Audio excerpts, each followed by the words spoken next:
السلام علیکم 6 class welcome to online lecture. ہم لوگ اپنا فائنل ٹرم سٹارٹ کریں گے۔ ہمارا پہلا مرحلہ ہے۔ آج کا عنوان ہے نماز جنازہ اور اس کی اہمیت۔ اس کی آج ہم نے ریڈنگ کرنی ہے۔ ایک مسلمان کا عقیدہ ہے کہ اس کی جان اس کے پاس اللہ تعالیٰ کی امانت ہے۔ ایک مقررہ مدت کے بعد اسے اللہ تعالیٰ کے سامنے پیش ہونا ہے اور اپنے اعمال کا حساب دینا ہے۔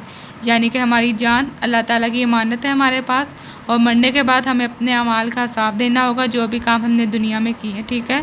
اللہ تعالیٰ کا فرمان ہے، ترجمہ، ہر نفس کو موت کا مزہ چکھنا ہے۔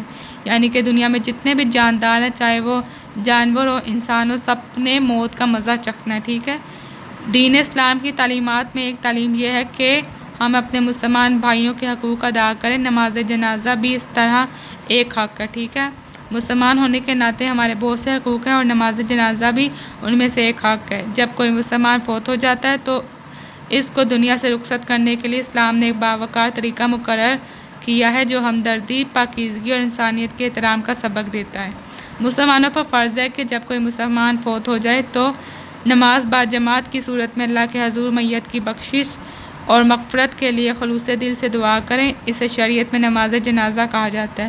یعنی کہ باجماعت نماز اللہ تعالیٰ کے حضور پڑھی جائے میت کی بخشش کے لیے اور اس کی مغفرت کے لیے خلوص دل سے اس کے لیے دعا کی جائے، تو یہ شریعت میں نماز جنازہ کہلاتا ہے۔ ٹھیک ہے۔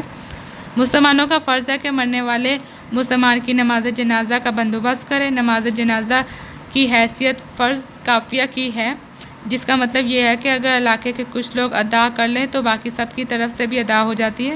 فرض کافیہ کا مطلب ہے کہ ایک مشترکہ فرض۔ ٹھیک ہے۔ اگر کچھ لوگ بھی ادا کر لیں تو علاقے کے باقی لوگوں کی طرف سے بھی ادا ہو جاتی ہے، لیکن اگر کوئی بھی اس فرض کو ادا نہیں کرے تو سب گناہ گار ہوتے ہیں۔ ٹھیک ہے۔ نماز جنازہ ادا کرنے سے پہلے میت کو غسل دینا ضروری ہے۔ غسل کے بعد میت کو ایک اجلا سفید لباس پہناتے ہیں جسے کفن کہا جاتا ہے۔ نماز جنازہ کا طریقہ۔ نماز جنازہ جماعت کی صورت میں ادا کی جاتی ہے۔ مسلمان صفیں باندھ کر امام کے پیچھے قبلہ رخ کھڑے ہو جاتے ہیں۔ نماز جنازہ میں 4 تکبیریں کہی جاتی ہیں، جبکہ رکوع اور سجدہ ادا نہیں کیا جاتا۔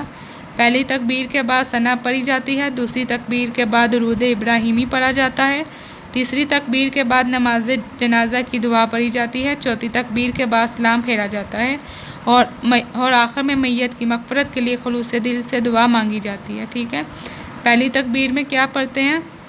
ثنا پڑھتے ہیں، دوسری تکبیر میں درود ابراہیمی پڑھتے ہیں، تیسری تکبیر میں نماز جنازہ کی دعا، چوتھی میں سلام پھیرتے ہیں اور اس کے بعد میت کے لیے دعا کرتے ہیں خلوص دل سے۔ ٹھیک ہے۔ اسلامی معاشرے میں نماز جنازہ کی اہمیت۔ نماز جنازہ کو اسلامی معاشرے میں بہت اہمیت حاصل ہے۔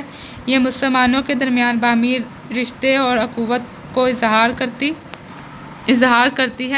اس نماز سے یہ واضح ہوتا ہے کہ ہم سب اللہ کے بندے ہیں اور آپس میں بھائی بھائی ہیں۔ جس طرح ہم خوشیوں کے موقع پر اکٹھے ہو جاتے ہیں، اسی طرح دکھ درد میں بھی سب مل کر شریک ہوتے ہیں۔ نماز جنازہ کی دعا میں تمام مسلمانوں کی بخشش کی دعا کی جاتی ہے، جو اس حقیقت کو ظاہر کرتی ہے کہ مسلمان ایک جسم واحد کی طرح ہے۔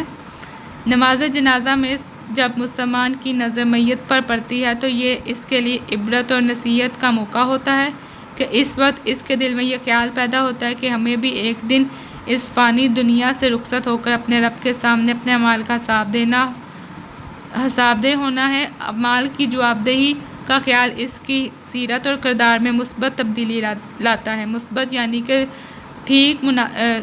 صحیح تبدیلی لے کے آنا۔ ٹھیک ہے۔ وہ نیکیوں کی طرف راغب اور برائیوں سے کنارہ کشی اختیار کرتا ہے۔ ٹھیک ہے۔ نماز جنازہ ہمیں کیا سبق دیتی ہے کہ جب ہماری نظر میت کی طرف پڑتی ہے تو ہمارے دل میں بھی یہ خیال آتا ہے کہ ہمیں اس فانی دنیا سے، یعنی کہ یہ عارضی دنیا سے رخصت ہو جانا ہے اور اپنے اللہ کے سامنے اپنے اعمال کا حساب دینا ہے، اور اسی وجہ سے انسان کے دل میں اچھے خیالات پیدا ہوتے ہیں، وہ نیکیوں کی طرف راغب ہوتا ہے اور برائیوں سے بچنے کی کوشش کرتا ہے۔ 6 کلاس آپ لوگوں نے اس کی ریڈنگ ایک دفعہ دوبارہ پھر سے کر لینی ہے تاکہ آپ لوگوں کو اچھی طرح سمجھ آ جائے ریڈنگ۔ ٹھیک ہے۔ شکریہ۔